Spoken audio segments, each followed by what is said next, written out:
नमस्कार, मैं रचना शर्मा चंडीगढ़ एमटीवी देख रहे सभी दर्शकों का स्वागत करती हूं। आप देख रहे हैं टॉप 10 न्यूज।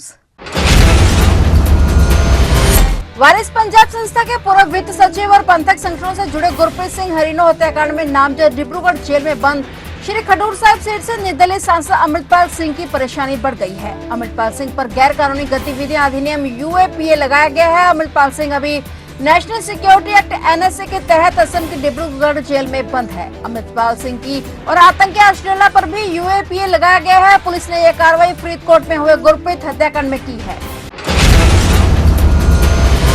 भुवनेश्वर के ओडिशा में प्रधानमंत्री नरेंद्र मोदी ने आज 18वें प्रवासी भारतीय दिवस सम्मेलन का उद्घाटन किया और एक बार फिर भारतीय प्रवासियों के महत्व को रेखांकित किया। इस वर्ष का आयोजन ओडिशा के ऐतिहासिक और सांस्कृतिक धरती पर हुआ, जहां प्रधानमंत्री ने युद्ध नहीं बुद्ध के संदेश के माध्यम से शांति और विकास का आह्वान किया। प्रधानमंत्री ने दुनिया भर में कुशल कामगारों की मांग का जिक्र करते हुए कहा कि सरकार यह सुनिश्चित करने का प्रयास कर रही है कि जब भी भारतीय युवा विदेश जाएं तो वे अपने साथ कौशल लेकर जाएं। जहां उन्होंने आगे कहा कि आज भारत दुनिया को यह संदेश दे सकता है कि भविष्य युद्ध में नहीं बल्कि बुद्ध में है। प्रधानमंत्री ने प्रवासी भारतीयों को राष्ट्रदूत कहा। उन्होंने प्रवासी भारतीयों के लिए एक विशेष पर्यटक ट्रेन प्रवासी भारतीय एक्सप्रेस की भी हरी झंडी दिखाई। दिल्ली के पूर्व मुख्यमंत्री अरविंद केजरीवाल ने चुनाव आयोग से बीजेपी नेता प्रवेश वर्मा के घर पर रेड की मांग की। उनका आरोप है कि प्रवेश वर्मा दिल्ली विधानसभा चुनाव के दौरान महिलाओं को पैसे देकर वोट खरीदने की कोशिश कर रहे हैं। इस मामले में केजरीवाल ने चुनाव आयोग से तत्काल कार्रवाई की अपील की है और साथ ही उन्होंने जिला चुनाव अधिकारी को निलंबित करने की भी मांग की है। केजरीवाल के आरोपों से एक बार फिर दिल्ली चुनावी मैदान में गर्माहट हो गई है और बीजेपी और आम आदमी पार्टी के बीच सियासी तनाव बढ़ता जा रहा है। आम आदमी पार्टी के राष्ट्रीय संयोजक अरविंद केजरीवाल ने केंद्र सरकार पर दिल्ली के जाट समुदाय के साथ धोखा देने का आरोप लगाया। उन्होंने कहा कि दिल्ली के जाट समुदाय को कई बार वादे किए गए, लेकिन उन्हें आज तक केंद्र की ओबीसी सूची में नहीं डाला गया। इस वजह से जाट समुदाय के लोग शिक्षा और नौकरियों में आरक्षण का लाभ नहीं उठा पा रहे हैं। केजरीवाल ने पीएम मोदी को पत्र लिखकर दिल्ली के जाट समुदाय को ओबीसी लिस्ट में डालने का अनुरोध किया है। शंभू बॉर्डर पर चल रहे किसान आंदोलन के बीच एक बड़ी खबर सामने आई। शंभू बॉर्डर पर एक किसान ने सल्फास निगली। किसान की पहचान 55 वर्षीय रेशम सिंह निवासी पहुवुंड तरनतारन के रूप में हुई। मिली जानकारी के मुताबिक रेशम सिंह को पटियाला के राजेंद्र अस्पताल में भर्ती कराया गया, जहां उसकी हालत गंभीर बनी रही और इलाज के दौरान उसने दम तोड़ दिया। बॉर्डर पर मौजूद किसान नेता तेजवी सिंह ने बताया कि रेशम सिंह शंभू और खनौरी बॉर्डर पर 11 महीने से किसान आंदोलन को लेकर परेशान और केंद्र सरकार द्वारा इसका हल न निकालने के कारण नाराज भी था। इसी के चलते उसने खौफनाक कदम उठाया।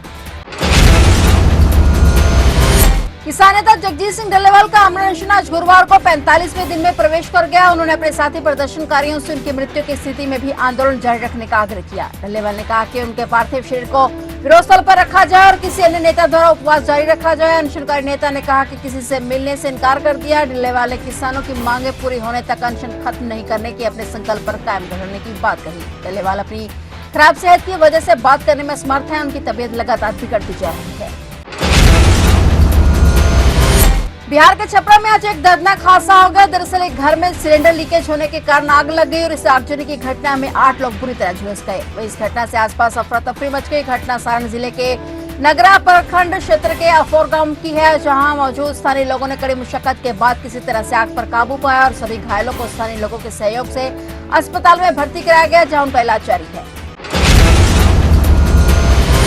दिल्ली चुनाव की तारीखों का ऐलान हो गया है और सभी राजनीतिक पार्टियां अपनी रणनीति बनाने की तैयारियों में जुटी हुई हैं। दिल्ली विधानसभा चुनाव में बीजेपी की तरफ से हरियाणा के कई दिग्गज नेता भी वोट मांगते हुए दिखाई देंगे। नेताओं में केंद्रीय मंत्री मनोहर लाल खट्टर, सीएम नायब सैनी के अलावा कई बड़े नेता बीजेपी के लिए दिल्ली चुनाव में प्रचार करते नजर आएंगे। हरियाणा के मुख्यमंत्री नायब सिंह सैनी दिल्ली चुनाव में स्टार प्रचारक के रोल में अपनी भूमिका निभाएंगे और वहीं केंद्रीय ऊर्जा एवं शहरी विकास मंत्री मनोहर लाल खट्टर बीजेपी के रणनीतिक टीम का अहम हिस्सा होंगे।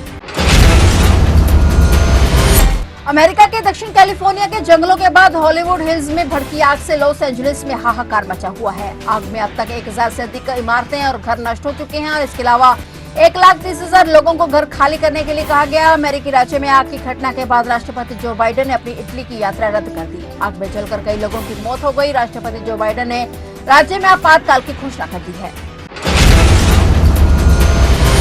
महाराष्ट्र में एचएमपीवी के मामले अब बढ़ने लगे हैं। नागपुर के एक निजी अस्पताल में 7 और 13 साल के 2 बच्चों में एचएमपीवी वायरस की पुष्टि हुई है। ये दोनों बच्चे खांसी और बुखार से पीड़ित थे। इनके अलावा मुंबई में भी इस वायरस का पहला मामला सामने आया है। मुंबई में 6 महीने के एक बच्चे में एचएमपीवी वायरस की पुष्टि हुई है। अब तक महाराष्ट्र में कुल 3 मामले सामने आ चुके हैं। बता दें कि भारत में अब तक एचएमपीवी के कुल 9 मामले सामने आ चुके हैं। फिलहाल टॉप 10 न्यूज में इतना ही और नए समाचारों के साथ फिर से हाजिर होंगे। तब तक के लिए देखते रहिए चढ़ती कला टाइम टीवी।